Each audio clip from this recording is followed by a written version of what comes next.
All right, good morning, everybody. Welcome to our expert talk here. We're going to be talking about ARM for everyone else.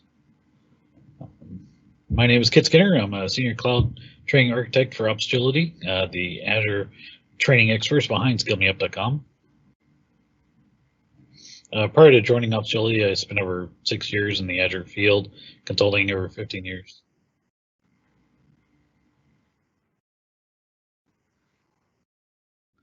Hi everybody, I'm Dwayne Natwick. I'm a Microsoft Azure MVP and also a cloud training architect at Opsagility and Skill Me Up. I have 30 years of industry experience, as well as I'm a Microsoft certified trainer and a regional lead for the program.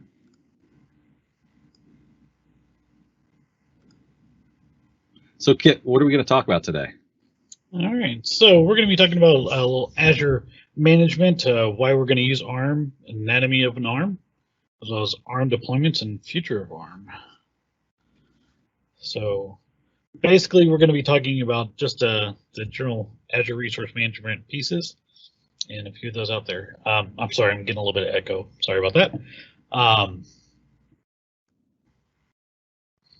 So to understand Azure Resource Manager, which is what ARM is I want to take you down a brief history for the Azure's management. Now, back in the past, when Azure was first introduced, the original Azure that was introduced was a classic Azure interface, and it was not really the easy thing for a lot of people to utilize. It was really designed around web app development and really was kind of a simplistic setup where you were looking for kind of an app and your databases and the content delivery network. And it was really great for those types of pieces. And it was the first introduction that they went into it.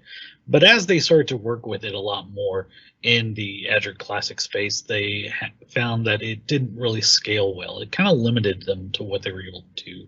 And so they were running into situations where there were pieces that just didn't quite work well. And this was back around the 2010 range. In 2015, they brought out the introduction of the Azure Resource Manager. This interface is what they started out with, and it was a basic interface, but it really was revolutionary in the back end for them. They moved towards a structure where they now were able to modularize the different pieces of the environment. They're able to utilize all the different components within it. And so like on the left here, we have kind of the classic model that they have for the cloud services. And, this was where they had just a basic virtual machine, and you'd have your storage, your network. It had some firewalls, and they had a few different things. But the problem was that it was all centered around the cloud service, and everything else was kind of put around outside of it. And it didn't really provide them the ability to bring in resources easily, so where they could bring in new features and new details, and they had no centralized way to where they could have one type of interface to manage things. You would do a lot of things through like an PowerShell command line or maybe an API for different types of resource, and it really became a very disjointed type of interface for people, and it didn't work well. So when they brought in ARM, what their main goal was that they were trying to bring into the resource manager was the ability to have these different pieces be able to interact but have a uniform structure. They wanted to make sure that whether you were addressing a NIC or addressing an IP, it was one type of structure. And then on top of that, they wanted to make sure that everything that you could potentially manage with all had the same way to go through. So it doesn't matter if you're using the portal, a PowerShell environment, using a command line setup, or a REST API, everything goes through the ARM. And so this is where they had all those different interfaces that was brought up for the new environment. So the resource group was the structure that they had behind that, where all the resources could be put together into one place and have everything work well together. And this was kind of the beginning of it.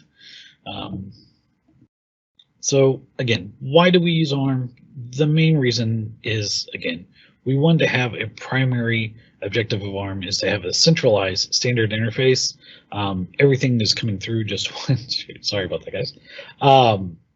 One provided tool. It doesn't matter, again, which way you're doing it. The other key piece is that we also want to bring in centralized authentication, and that's where the Azure AD comes in. So that way we can also make sure no matter what resources you're utilizing, you don't have to necessarily come into an interface where you're providing a key or doing a self-app application, you can actually utilize Azure AD for any of these interfaces. Anytime you're doing management of ARM, it has to go through Azure AD. While there are data plane connections that you can connect to, like your databases, your storage accounts, everything that's managed in Azure goes through the Azure AD. What this means is that whatever account you're using, whether it be for your user or your management application, you can address those as individual objects. You can put those objects into groups. You can take those groups and put them into the rights for the different resources. And then if you're connecting to it through PowerShell, it's the same rights. Connecting through the portal, it's the same permissions. Whether you're using the REST API, it's going to give you the same connection, the same interface. So the big goal that they had around this was that they wanted to make sure that it became consistent, that it was very easy for people to manage. They didn't want it to be a cumbersome task. They wanted it to be something that you could utilize again and again and again, whether it be your permissions or your structure of your application. They wanted it to be something that was consistent for you as the management piece. This was something that was a really big piece, and they finally were able to deliver on that in 2015 when they introduced the ARM environment. And it took a little while for people to get to this point, because they were used to doing it, through a lot of the classic interface, but the ARM was able to bring up these pieces. So when you're doing the ARM, it's going to scale. And sorry about that, guys. Had a entry in my slide real quick. Let me get rid of that. So the piece of the max there is that you can only go originally up to 5 containers deep into it. So the idea behind that is that, if you're doing multiple different resource groups, you can do that. But the nice thing about it was whenever you're doing a deployment, you can go off and just call deployment, and it'll spin off that job and get going. If you want to do another deployment, you do another one. You don't have to sit there and wait for it to necessarily queue. Now, obviously, there's a lot of time to redo a deployment, and you want things to queue. So you can have things depend on each other. And so when you're doing the deployment that you're expecting to go through in an orderly fashion, it queues right along with it. But the nice thing about it is that if you need to do 50 deployments, you don't have to sit there and wait for all 50. You'll wait one at a time for each one of them. You can call up and do a deployment for one. You can call up and do a deployment for another. And you can do that repeatedly without having to worry about it bogging down your resources, because it's all executing in the cloud. They all have those scales. Resources that aren't dependent, you can go ahead and do the deployments simultaneously. So when you're deploying 5 virtual machines, you can actually have all 5 of them getting deployed all at once in your ARM template. You don't have to do the command of deploy this server, wait for that server to complete, and then do another. You don't have to plan out identifying jobs in your scripts to do parallel processing, which we had to do in PowerShell. Is that you'd have to do the workflow processes in PowerShell to do your parallelization by putting all those machines into an ARM template.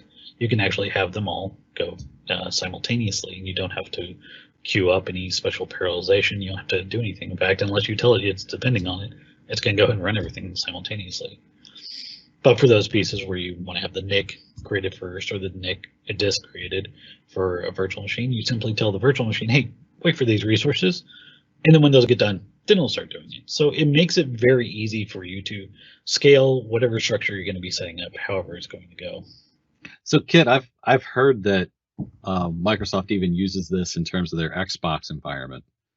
Yeah, in fact, how's that used? Might bring some real world example to how large this does scale for the Azure environment. In fact, recently they announced that Xbox does approximately 2,000 deployments a month for their applications, and they're actually doing redeployments on all of it. So their entire infrastructure, they're redeploying an entire application, and they do 2,000 of those every single month for their platform, and they have pretty much no downtime in any of these deployments because they've set up the high availability, and so they just do a new deployment when they need to do a refresh. It gets everything actually exactly the same that they had it. And just updates those pieces that they needed to. And it's one of those things, anybody can utilize this. It's not just something that Xbox has access to because they're Microsoft.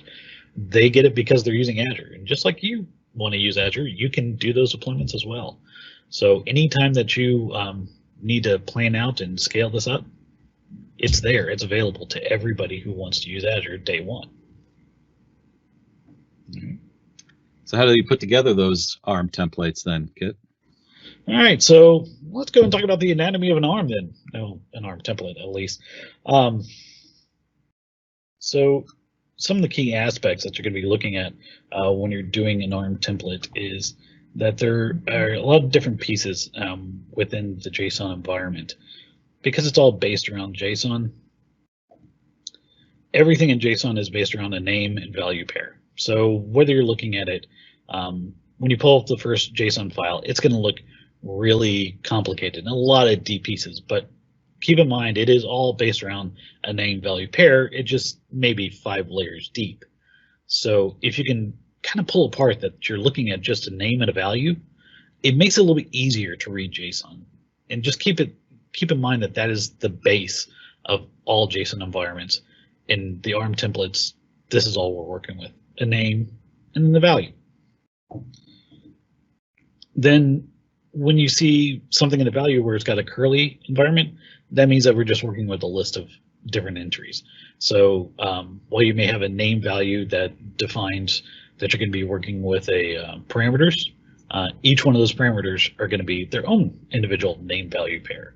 And so all that list of parameters is within a object that's called parameters. And the value of it is this curly brace with all these values underneath it. So again, it seems a little bit complicated when you're looking at it, but if you think it's just parameters, then in those parameters, we see those curly braces. So we're dealing with a list.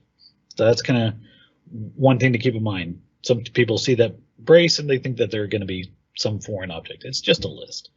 And with the square brackets, we're dealing with an array. And how that's different from a list is the idea that you're dealing with a list that is more a complex objects. So where you would have the list to just do a basic name and a value pair, when you're dealing with the square brackets, it's going to be a name of an object, and then it's going to have its own set of lists below it. And so that's where you can, when you see that square, that's what that means.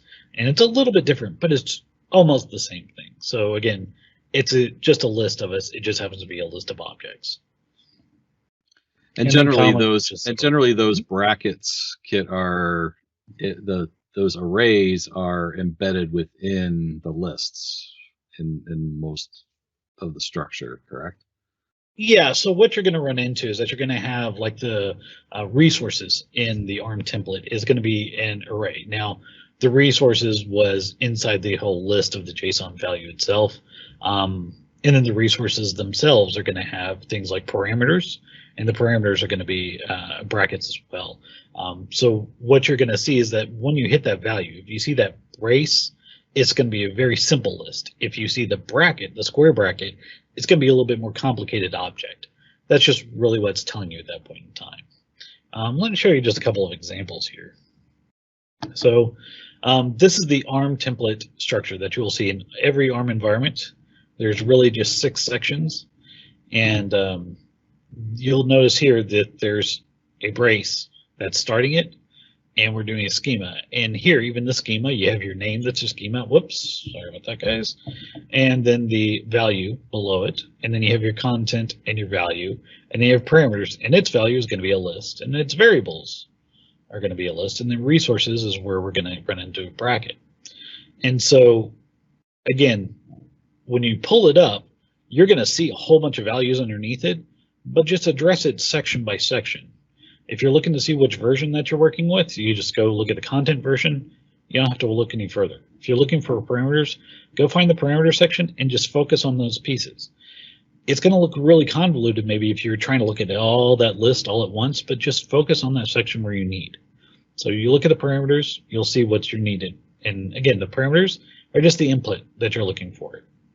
The variables are something that you're working within this template. It's not going to be available anywhere outside except for within this template. So those are things, a lot of times if you're putting strings together a lot of the times, or you have maybe a disk that it's based on a virtual machine name, or you're going to be figuring out what your storage account name is going to be. Those are types of things that you might put in the variable that you're defining when the template is executed, but isn't a static value that you're going to know ahead of time, and isn't something that is going to be passed to you as a parameter. It's something that you build upon it. And the resources are really the key pieces that you're going to be working with in the ARM template. Those are going to be your virtual machines, your NICs, your firewalls. They're all going to have their own settings. So if you just focus on whatever piece it is that you're looking for and go into that section and identify, again, we just have the name, resources, and its value happens to be square brackets. Those are really just the key pieces that you're looking for in an ARM template. Now, one thing is that these are what you're going to see in pretty much every ARM template. There is actually a function section. It's kind of an advanced topic, and if you want to, you can actually program your own functions. And what a function is in Azure template is, a lot of times you'll see concatenate as a common function that people use. Well, it puts strings together within a string. And you'll see inside your string where you're calling concat. And concat is a function that's built in Azure. Well, if you want to, you get to find your own function. If you wanted to do something that you were doing a check, or a whole lot of different logic, you could actually define that in your ARM template. I wouldn't really talk about that much in this area, but just keep in mind that may be another section. But again, if you're not looking at functions, you can just bypass that section. The other nice thing about the ARM template layout is that it's all, by design, it should be all tab separated into the indentions for that section. So when you go into the main level, everything's at this level, and then when you go parameters, it'll be indented a little bit further. So these are all just the basic structure that you'll see in every ARM template. So when you open it up and you see a big, long, complex line, don't worry about it. Just find the section you're looking for. Focus on that section. All right. So when you're dealing with your template parameters, again, these are things that you're going to provide at the time of execution. Now, you can't actually have a default value if you want to provide that, but you can also put in a lot of different pieces of it. And again, in the parameter section, you're going to see then a list, and this list will be the name of that actual object, and then it'll have its own list. And the thing about that is that you just define whatever the name of the parameter is going to be, and then you tell it what type it's going to be, whether it be string or an integer or a secure string or an array. Then the default value, again, you can provide that if you wanted. You can also set up your own allowed values. So if you know that it's only going to be a particular list, you can put in that list that you want to be. And then the nice thing about that is if you do it with a GUI interface and they import this into a template library, for example, when someone goes to execute it, it'll actually look at those allowed values and automatically put in a drop-down box. So you don't have to necessarily go out and try and program some special interface. You put in the allowed values, they get a drop-down list. They don't have to try and figure out which ones it's going to be. It's already provided in there if you have your defined values. And then if you want to do ranges, you have the min value, max value. That way you can go ahead and identify which your limitation is going to be, again, directly in the environment. And then your minimum length and your maximum length, especially for strings and secure strings. Obviously, you're going to have maybe password requirements. Those are something you can put in there. And then in the metadata, you can give a little bit better description. Now, all these values, all these properties that you see in here, this would be just one parameter. It's something that makes it easier for whoever's going to be consuming this template to identify what your expectations are. And so while you can just put in there a type of string, if it's not clear what you're wanting, you can put in a description to let that consumer know. If you don't put that in there, it may make it frustrating for them. And if you're the consumer 6 months from now, you could be that person that doesn't understand it. So a lot of these are something that will help you down the road when you want to reutilize the template. And again, the main point that we want to do this stuff is so that we can scale things, so we can reuse stuff, so we can keep things consistent. So put in the values that make sense. Obviously, if you don't really have a minimum value, maximum value, don't include those. But these are all things that are available to you. And it's, again, something to make it easier for you. It shouldn't necessarily be something that you're having to worry about, as far as it's a very simple process for you. It's something that is available to you. And it may look complicated when you open up this template, but it's really not. It's really just a few values here, and it's just denoting exactly what's going on with that parameter name.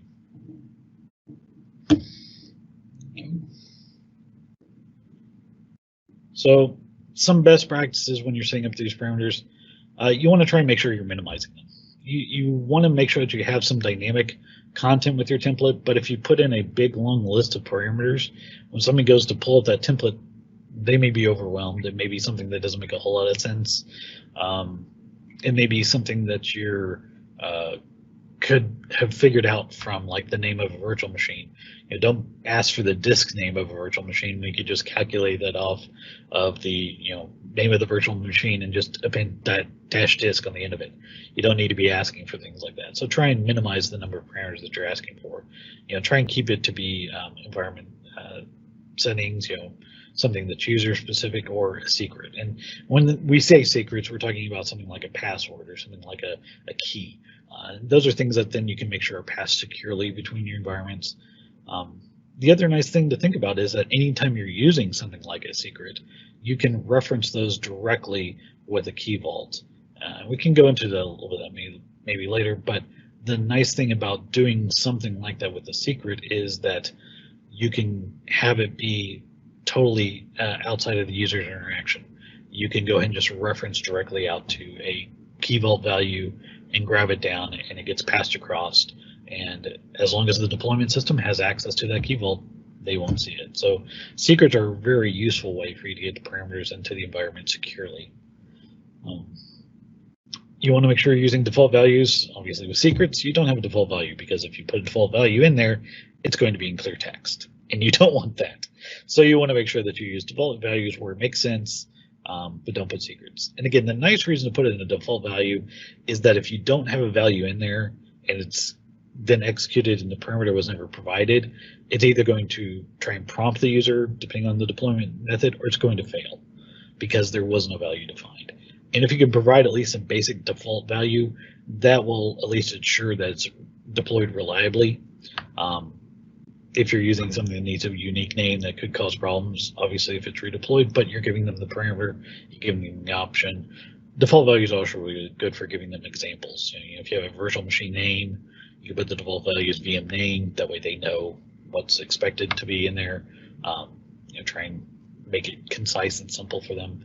And then also provide the descriptions. The metadata description is a very useful tool. It comes up as a description directly underneath it, and whenever somebody's using the interface, also when somebody's going to pull the template later, it becomes very easy.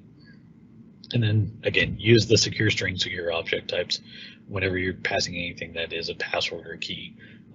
It makes sure that the system knows it needs to handle that in a secure fashion. It's putting it in those memory spaces that are secured. It's not just passing them in clear text across the environments. Obviously, everything in Azure is TLS, and so you have that transmission encryption, but when things are put in rest, when you come back and look at an execution later, they make it available to see what the parameters are. If you don't tell it that's a secure string, it's now going to put the password into your logs. And if you have any sort of log analytics enabled, you could have those in the system for years. And if most people will have access to log analytics, probably shouldn't have access to those passwords. So make sure that you're putting anything in there secure string. The system knows, okay, this isn't something that's just a clear text I'm keeping for my records. I need to treat this securely. It'll make sure it's, when it's transmitted, it's encrypted. When it's at rest, it's encrypted. And when it's outputting details, it doesn't include those. So make sure you are letting the system know. So again, the variables we talked about briefly, they're internal to just this template. It can be a simple script, simple string, integer. It can be an array. It can be an object. It's convenient. It's something to where you don't have to keep going through and using the same setup over and over again. That way you don't have to worry about, well, did I change this value in this area? It's like a variable in any type of application that you used before. It's something that you can reference and then reutilize over and over again. It makes it very simple to keep things consistent within your template. And again, these are only for that deployment of that template, so you don't have to worry about it, going outside the environment or something, reused later. It's just something that's quick and easy. It makes it, again, reusable for your code. When you're referencing or utilizing these things, sometimes it gets a little odd, and this may be one of the things that trips up people most when they're looking at an ARM template, is that when you have something that is a parameter, you need to reference it for the value. So for instance, on a resource, you want to reference the storage account name, you just put in, it's a name, and then in quotes, you use the brackets here to define a function, in this case parameters, and you want to find the parameter that's named storage account. It looks a little bit wordy and a little bit convoluted sometimes, but that's all that's happening here, is that we basically said is that we have this name, and for the value of the name, we're going to execute a function. So we define what that function is inside the square bracket. The square bracket inside the string says that, hey, we're getting ready to call a function. And then you do the name of a function, and if you've ever worked with any programming language, it's a very similar method. In fact, it's the same methods that are used for like PowerShell or C#. You just specify the name of the function, you open up a parentheses, and you give it the parameters that that function is going to call. In this case, the function is called parameters, and its parameter is the name of the parameter you're looking for. That's a lot of parameters. So down here at the SKU, we're again looking for the name of the SKU, and so we're going to call the function called variables. That variables needs what variable name we're looking for, in this case the storage account type, and again the storage account type here is standard LRS. Now the nice thing about something like this, and again why you would use this type of variable, is that if you're going to do multiple different storage accounts, for most deployments you're not going to want to have a storage account that is LRS or a storage account that is the high-speed ZRS or global read-only. You want to make sure that it's consistent through all your storage accounts. So if you define it as a variable, then every time you call a storage account, you can just reference that storage type, and this is how you would reference it. You could obviously put in just standard LRS instead here, but the problem becomes is that if you want to go back and decide later, okay, no, I don't want this to be LRS, I want it to be ZRS, zone redundant storage. Well, if you have a variable, you can just change the L to a Z and you're done. If it's not, then you have to go search through everywhere. And if there was some particular place where you didn't want to change that, you may end up changing the wrong values. So it makes it easier for yourself. So anytime you see the same value multiple times in your ARM template, probably consider changing that to a variable. We also talked about concatenate being a function. That's the same type of thing you would do here. And when you're working with concatenate, it's just going to be another function, and it can accept any array of values for it. So you can have multiple parameters within your concatenate. You can put in static strings. You can put in variables. So it's a very useful tool, and that's really all that's happening here, is that you're calling a function and you're passing it what that function is going to be looking for. Right. So the concatenate that we were just talking about, this is what you're going to be looking at. A lot of times you want to manipulate the values. The variables is a good place to put in when you're going to put all those pieces together.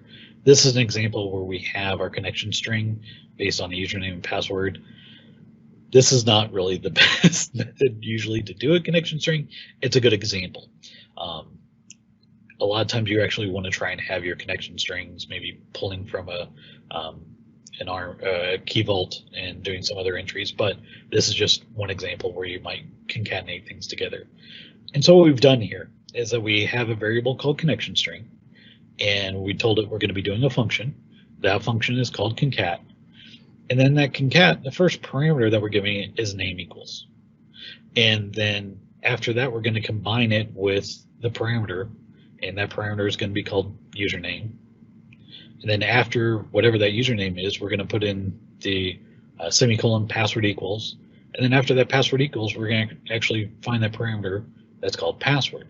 So it's going to take whatever was given to that, put it in there, and what you end up with is a connection string that is name equals user, semicolon password equals password 123. And that's all that was. So this looks sometimes really complicated when you first open it up, but when you break it down to the individual pieces, it tends to make more sense. One thing to keep in mind on these functions is that when you put the comma in there, you're separating out your different parameter, and that's all that you're separating. A lot of times people would be used to with strings, they're doing pluses or combine things together, but again, that's a function. Function parameters are separated by commas, so that's why you put the comma in there. And then the final thing is that when you close out the bracket, you need to make sure you're closing out the string. Now, some people would ask a lot of times, I put the string and then I have this brace, why am I doing this? Well, remember, if we don't have that quote there, it's going to think it's an array list. Well, that's not an array list that we're doing here, we're doing a function. So again, that's why we put in quotes. All right. So the actual resources that the templates are defined in that resource section. We're going to define what those resource providers are. You're going to have unique a resource ID. You're going to have properties associated with it. These are all the different pieces that you're going to see with a particular resource in that environment. It can be pretty much anything that you create in Azure is defined as a resource. That's why we have our resource groups. All those different things within a resource group are just a resource. So each of these can be implemented through the ARM template. There are tons of resource providers out there. When you go and look at a particular resource, you'll actually see in the URL at the top of the page, whenever you're looking at it, you'll see the resource group, you'll see providers, and then you'll see what that resource provider is and what that resource type is, and then the resource name. That's all within a URL. Anytime you've gone to look at like a virtual machine, it has it all in there. Common ones are Microsoft Compute. You're going to have your virtual machines in it, your VM scales, and Microsoft Storage is going to be something that you're going to use for storage accounts. Network is where you're going to have all your VNets, your network security groups, public IPs, all those filing in there. And this is what they just look like. So you just have whatever the provider is followed by the type. And again, if you look at a resource, you'll see in the URL this setup to let it know what it is. So these are things that are core to ARM that you just reutilize whenever you're building out a template. So then when you go and look at resources, again, we add the name resources, its value is going to be an array list. In this case, we have an array entry, which is just the brace here. And we have the name of the resource, its type, its provided name, API, location, tags, comments, and then its particular properties. And one of those key properties is it depends on. Now, remember earlier we talked about when you set a deployment out there, it'll deploy all those resources in parallel, and it'll do that for all your resources that you have listed unless you have depends on. And this is where you can help it, have a virtual machine wait for a NIC to get created, because one of the properties of that is going to be a NIC, and you have to wait for that NIC to get created to know what that NIC's ID is going to be. So you tell it to depend on it. And so this is the type of thing that you're going to be looking for when you're specifying the resources that are in the actual environment. So again, when you look at it, it may seem a little convoluted or a little bit overwhelming. Just focus on that section. Go find the resource that you're looking for. You can see what type it is. You can see a comment on it for your notes, but the properties are going to see those specific values that you're looking for. Hey, Kit, are there resources that somebody new to ARM templates can go to find that order of operations that you were just kind of mentioning around depends on, to understand what that order of operations is in Azure, so that they can build their templates appropriately? Oh, well, yeah, that's actually a really example here that we have some dependencies.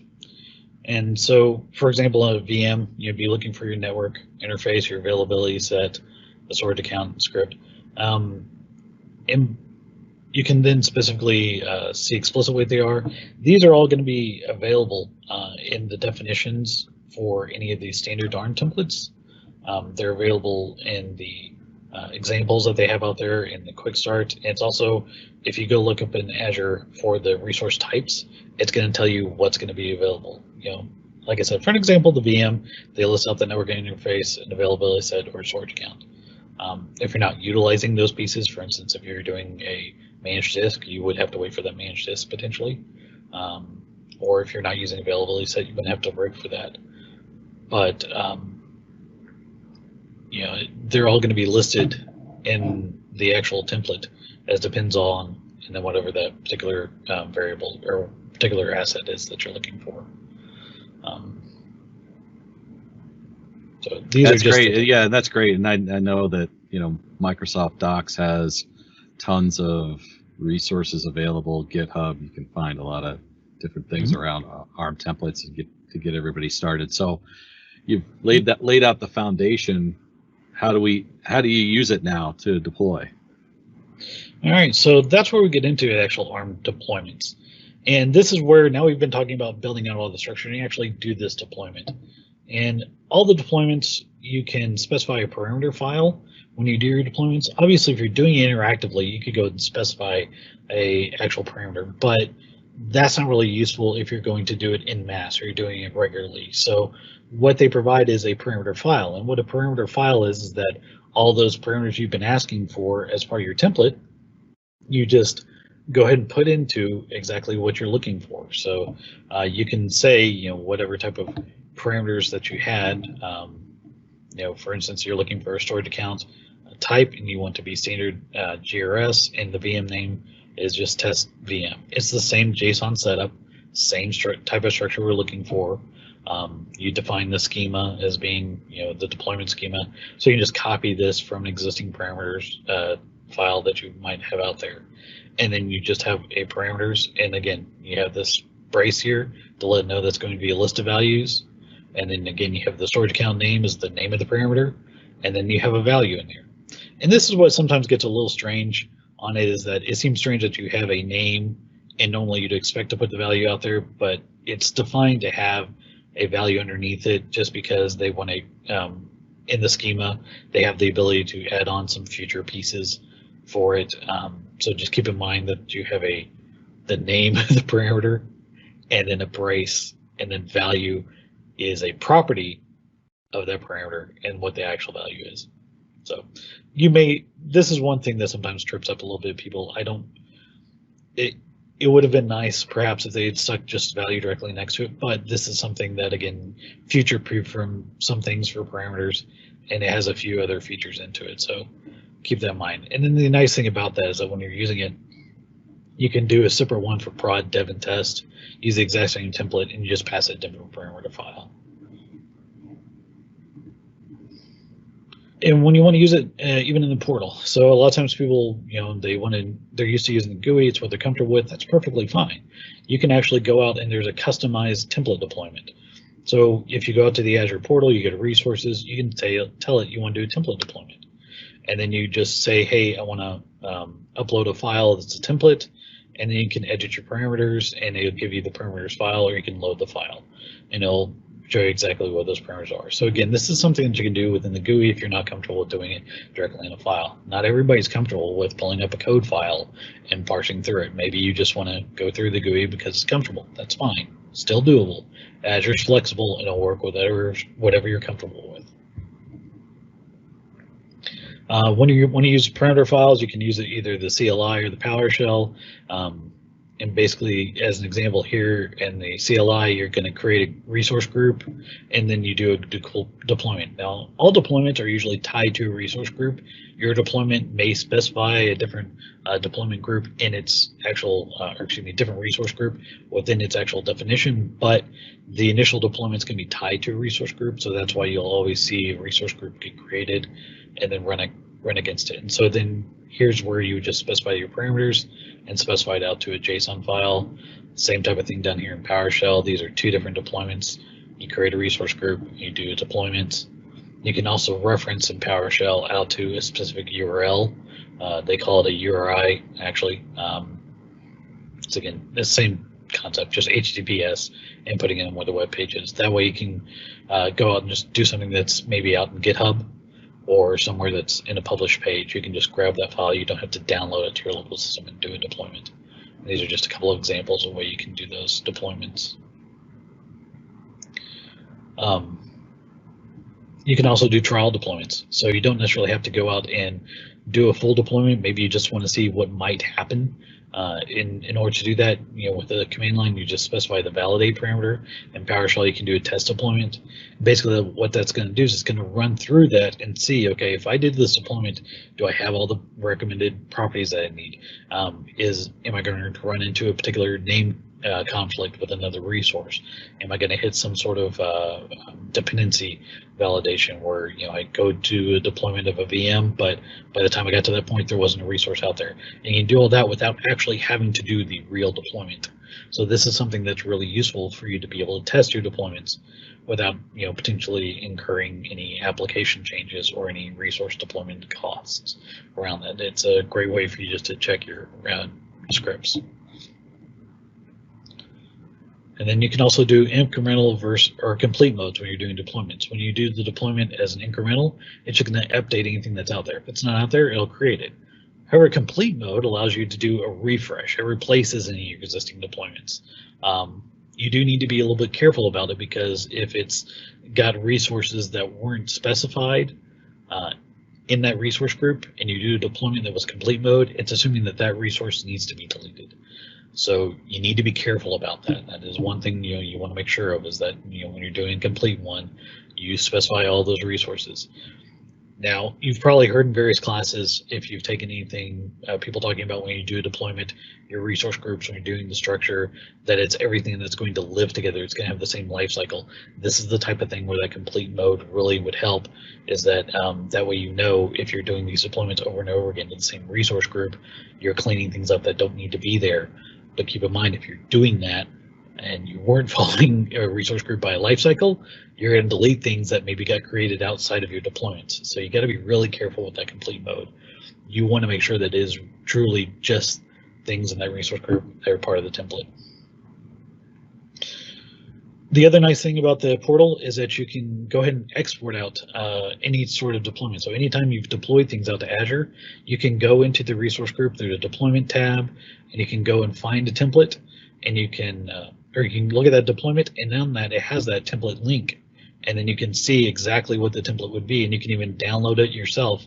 It'll give you a zip file of your template and your parameters, or you can even add it to your library. So these are ways you can go look at any type of deployment. Yeah, Kit, why don't I give you a break for a second and let me jump into the portal and let's show everybody how easy that is to find. Sure. So let me just share my screen here.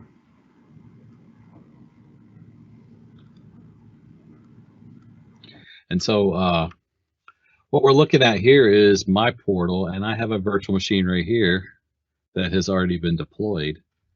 And we can very easily go down to our deployments here, our configuration. What am I looking at here? Actually, go back to your resource group, because again, all our deployments are actually based on resource groups. Yep. Yep. I had found it in there it is, export template. Just not seeing it. So now we're generating our template here within the resource group. We're including our parameters.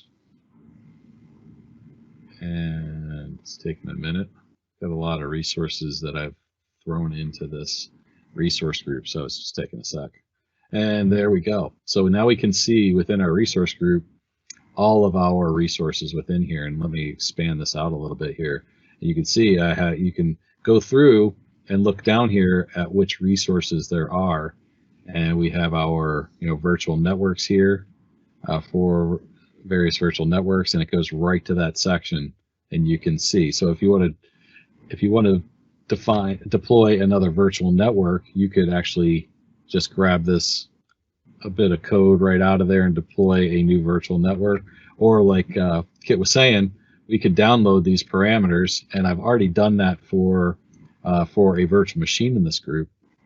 And you get your parameters and your templates here, and when you open it up, it will actually bring up your ARM template right here. And if you had, you want to change any parameters within this, you can do that here.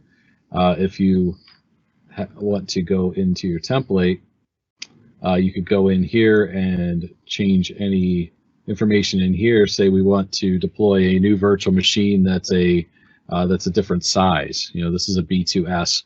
We want to deploy a new D3 V2 virtual machine. We could change that right here and deploy that template. Make sure that if there's any custom naming, any naming conventions that are in here that are necessary. We have our we might want to change the name or throw some variables in here as well. We can do that. So that's how easy it is to then utilize that. You can utilize it as well for like desired state configurations. If you want to keep a baseline for a virtual machine, you create that virtual machine and get that template and create then those desired states for what you want to have in terms of a virtual machine baseline, and then have that continuous deployment capability within your environment. So I think we've covered now the history and the present for ARM templates. I think now let's take a trip into where we're going in the future, right? Yeah. So let's talk a little bit about where ARM's going next. When you've looked at an ARM template today, there's a lot of different pieces in there. There's a lot of different complex layouts, some really detailed function calls just to get some pieces together, and there's seems some limitations around it. So what they've actually looked at doing is a new system called Bicep.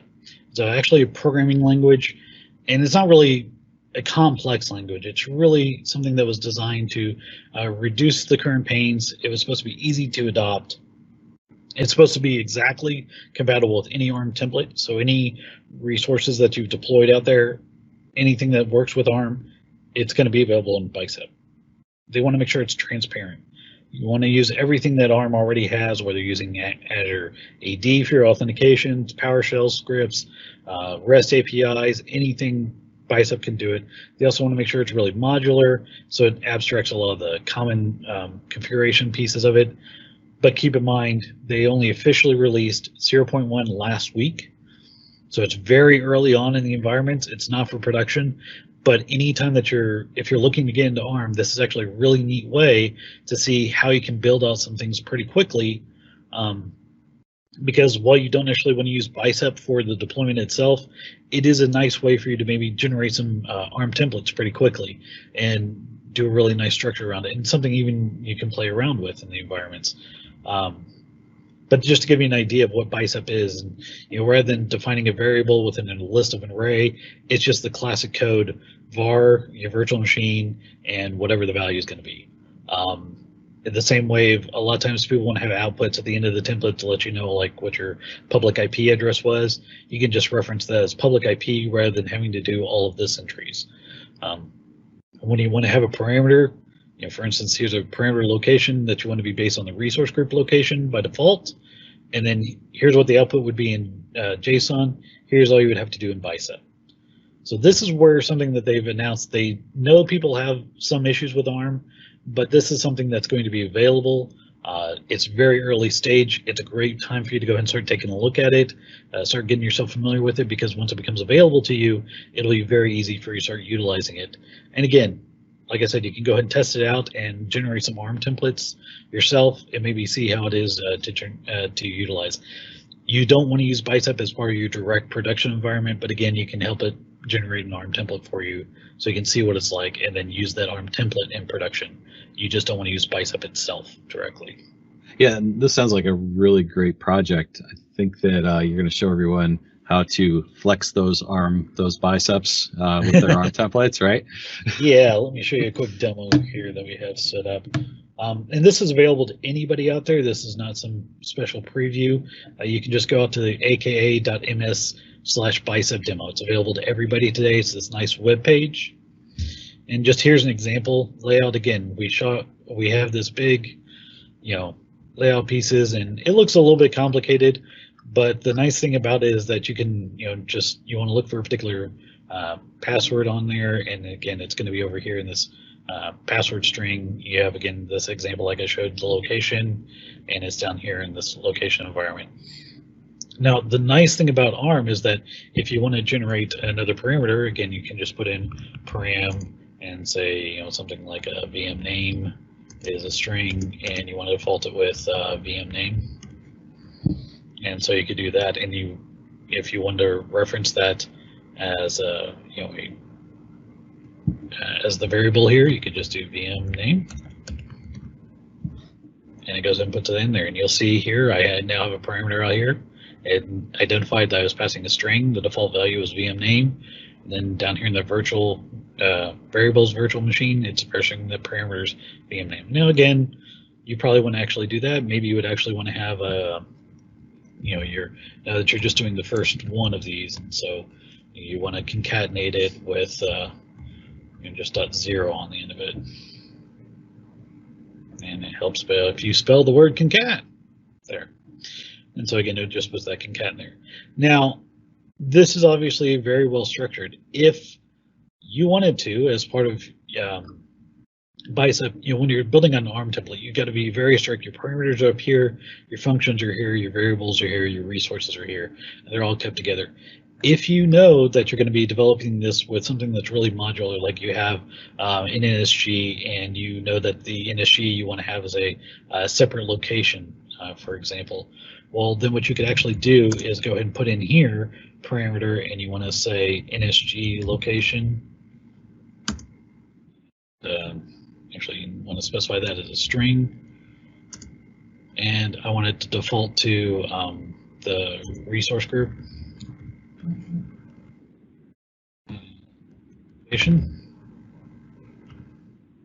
Not that.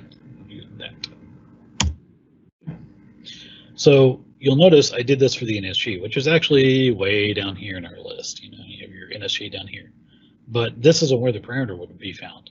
Parameters are always at the top of a ARM template. So if you go all the way up here, you'll notice it put it up here in this environment for me.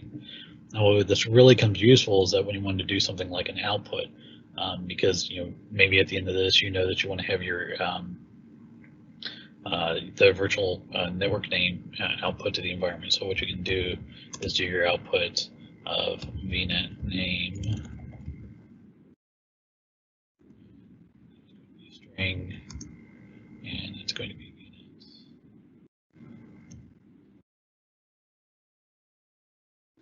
and then down here at the bottom, even though you put this directly with this VNet that you're looking for, but you wanted to do that, it puts it down here in the bottom of the ARM template for you. So the idea behind Bicep is that it's taking what is sometimes considered complex and maybe a little convoluted, but is really what's needed for the system to work well, and putting it into something that's maybe a little bit more familiar and a little bit easier for a human to utilize. If you've worked with any sort of coding languages, this is going to be a really quick transition. It's very similar to the type of layouts that you would see in a lot of these environments. So this is something that's it's a really good advance that's coming out. Again, it's very early in those stages, but you can go ahead and start playing around with it. This values over here is immediately an ARM template that you could go out and do a deployment on today. They also have a lot of examples out here. If you want to, you'll notice all these are the quick starts, or a lot of the quick starts that they have out there. So if you want to see how they do a virtual machine entry, it's got these parameters, and it's got the exact layout that you'd be looking for. Of course, because I just put in values. But anyways, this is something that's out there, and you can do this interactively. If you wanted to actually do this in the real world and compiling, so as part of a build process, there's a Bicep command, just a CLI program that you run, and it will compile this JSON or this YAML file and give you the JSON. So if you get to the point where you're utilizing this in production, once it's actually gotten to that point already, it's just part of your pipeline. So just like you would compile a C# code, you can put in your Bicep file, and it gets executed and compiled, and it generates the ARM template at the end for Azure to be available. These are really useful, especially if you're going to be doing infrastructure as a code.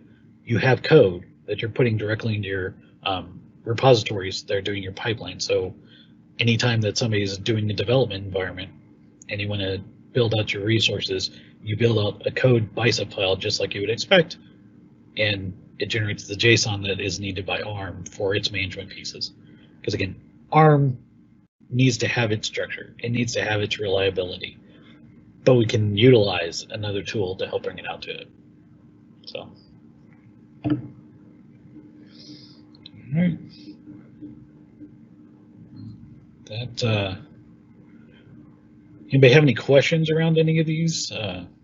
We talked about the ARM management, why we'd use ARM, the anatomy of an ARM templates, and then the future of where it's going to be going. But any questions out there? No questions in the chat, Kit. So I think we're good. I think we covered everything.